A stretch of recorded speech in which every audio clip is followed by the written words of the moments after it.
Good morning to all traders and welcome to another Markets in Waves provided to you by Orbex. Today it is the 5th of October. We've had somewhat of a crash, I would say, on some of the equities yesterday. Obviously, the news coming from China are not really looking good. But we're not here to discuss this. We're here to discuss price action and what Elliott Waves structures we have so that we can take advantage of opportunities as such. So today we'll be revisiting the euro dollar, oil, silver we haven't looked for a while, dollar against the Swiss franc we haven't looked for a while, and also going to have a quick look on Dow Jones as it is the only index from the three top ones that looks like it's still holding fairly well. So starting off with the USD, the euro against the USD, it was just yesterday that we talked about this, and we were looking at another leg to the downside, right? So that is kind of validated now that it's going to happen because we finished this correction, okay? And although we didn't touch that trend line, well, maybe if I move the trend line to the right place, we will, but this is just a very nice rejection for bulls over here. That seems to suggest that we are going to get another leg down, and from there, the area between previous low and 115 is going to be the reversal point, in my opinion. And if we think also about the US index as well, that we still have a bit more room to the upside to go, it's very likely to happen. If we think at the structure of the index, we might be setting up for even an ending diagonal over here. Okay, so be prepared to see some sort of a downside here, perhaps even if it's going to be like something corrective, then most likely it's an ending diagonal. So be prepared to stay here for a while, okay, before we get a very nice signal, hopefully for a potential reversal. This reversal signal is going to be very good trading opportunity, guys. Okay, so that's for that. Now I wanted to revisit oil because we've broken the 77.70, which, if you recall, since last time where we've changed the labeling and the actual structure of this, you know, either for 1 and 2 or for A and B, we're talking about a potential flat. Right now, since we broke the 105 of the downside leg, that means that we cannot have a regular flat any longer. So that has to be an irregular flat, which means we can literally go up to 82.78 and even higher, to be fair, okay? In order to get a wave B in. Once wave B comes in, then we're going to see 5-wave structure, either for a running flat or for an expanding flat, which means we're going to go much lower than 62. This is in the medium to longer term, though, I would say. So in the short term, we still remain bullish, but I would say that is also in the short term. Why? Because if we call this an ABC, and it is like an ABC clearly to me, we've got 1, 2, 3, 4, and that's the last leg up, okay? Since we've got a 1 and a 2 here, internally 1, 2, 3, 4, and 5 will make sense. So we are expecting to see wave 3 higher, and then get the 4th one, and then get the 5th one higher than the 3rd, okay? This is the structure that we're expecting because it looks like we have a multi-structure move to the upside here, okay? With an extended wave 3, that's what I mean, multi-structure move to the upside. So I will be looking, yeah, and just to be here on, just to look at some sort of projections over here. First of all, we go to 1, 3, and 4 through 4, and we'll look at the 61.8, which is a 78.69. Okay, so we could get something like this. Okay, and just around 78, 9, 80 even, we might start seeing the drop. Okay. Now, is there any confluence with these levels? We need to look at the 100 of wave 4, and that gets us to the 80. Okay, this will mean that my wave 4 is equal to my wave 5. That the 80 then is a level, and what else we could do? Similar approach, my wave 5 equals to wave 1, which gets us to around the 78, 70 once again. So that is the area around 81 to 78 that I think we're going to start seeing prices moving lower down. Okay, and we're going to get a double bearish divergence here already. So I think, you know, staying here for a bit after the fresh high and then moving up for a false break makes complete sense. Now, don't forget that we've talked about the potential scenario of that being, you know, having ended down here, which means that would be 1 and 2, and that would be 1, 2, 3, 4, and 5. But, you know, these volumes at the end of the third wave, that don't really look like that's the choice, right?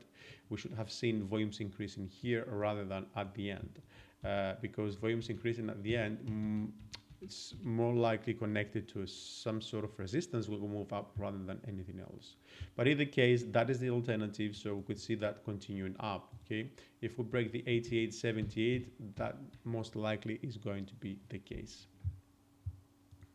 Now on silver, which we haven't looked for a while, last time we did look at it, if you remember, let me go out on the 4 hours, we're looking at a flat pattern over here, guys, right? We didn't cross above the 105, and down here we are making means as well. So it looks like to me that we have ended this flat pattern with a C wave as an ending diagonal. Volumes have increased a bit, but not as much as one would want to see. We have only done wave 1 though here, okay? And it looks like we're correcting for wave 2. Now, if we get a third wave with increased volumes, most likely that's going to be a reversal. If we get a third wave with low volumes, most likely that going to mean there's going to be a C, and we might get 1, 2, 3, 4, and 5, okay?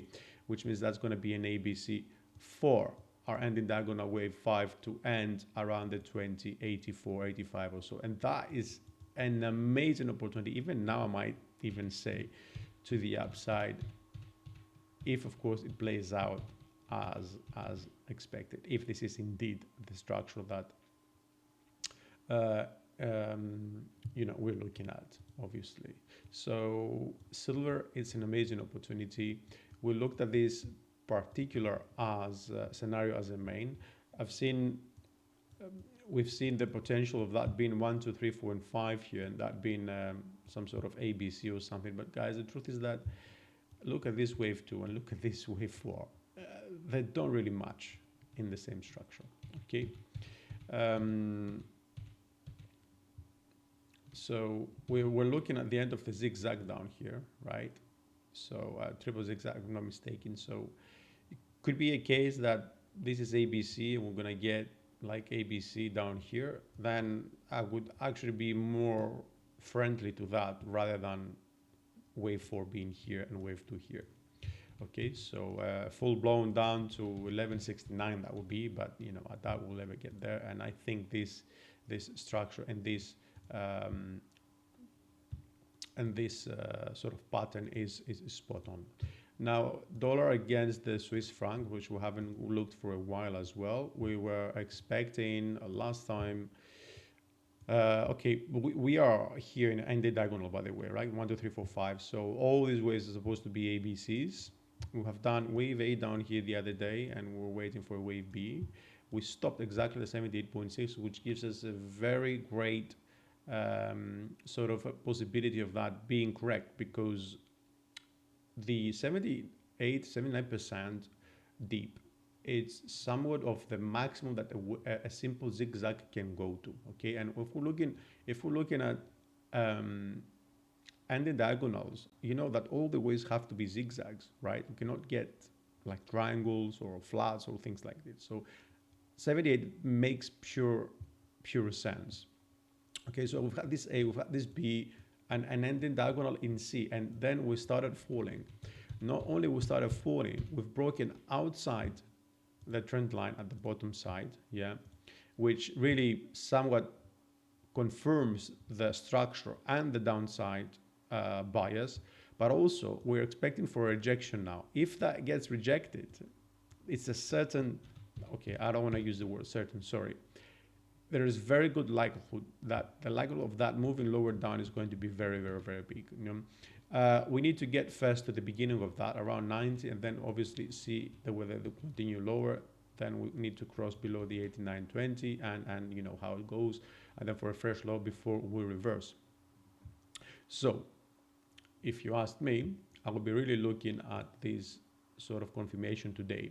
If we get back inside the channel, that doesn't necessarily mean that it's not going to move lower down, but it means that we're going to have a deeper correction. Okay, most likely we'll get anywhere up to 61.8, 93 or something, and then continue lower down. But regardless, this is a very good opportunity, especially after a few weeks, maybe a few months time, maybe in the next quarter, when that's going to reach a low, a new low. That's going to complete the ending diagonal that has been structuring for a while. Okay, so now, of course, because we need to be realistic, we could see prices moving higher. That would be in the scenario where this is 1 and 2, this is 3, we're going to get 4, and then we're going to get 5, if that makes sense, right? So we're going to see some, maybe an open variation or whatever, but it would mean that our 3 is here and our 5 is going to be building up after the wave 4 comes in. So don't be surprised if you see that happening. I will be putting a trend line over here, okay, to somewhat confirm, let's say, okay, one would be here and the other one would be here, okay, to see how these sort of supports are going to be reacting when bears start pushing prices lower down. And then finally, the Dow Jones haven't done much of a change here, to be fair. We were looking at W, X, and Y here, okay, last time, because it's been a while since we looked at it, because that was looking as a 5-wave impulse, but then obviously we're broken below that level, so that is not an impulse any longer, it's an A, B, C, which means that is a W, very likely an X, A, B, and we'll expect for another leg down in wave C. I know it's been slower and it's been stronger than the S&P and Nasdaq, but the reality is that it's very likely to follow. Maybe not as fall as hard as the other two, but sentiment, it's more bearish than it is bullish right now. And the truth is that we'll be really doing ourselves a favor if we pull this channel over here and wait for prices to be contained within that channel. If it's not, and we see a break to the upside, then, you know, we can obviously revisit, but it could be most likely a case where this is going to be ABC, 1, 2, 3, 4, and 5. And my wave X is going to be here. We're going to get a deeper correction up and then move all the way down. But, you know, sentiment, macros, and everything now for equities are looking a bit bearish. Now, I don't want to be biased, but the reality is that we talked about the alternative over here, which in my opinion is that would be a flat. So there you go. You have both of the scenarios on your hands, and you can choose what you want to do with that information. That is going to be it for today, guys. It's definitely going to be a very interesting week, and also we're expecting the reports for Q3 to come out soon. We are in October. It's most often a bad month for equities rather than good. So stay safe. Protect your trades, and we'll speak again tomorrow. If you have any questions, do not forget that you can leave a comment on our YouTube section. I will get back to you as soon as I can.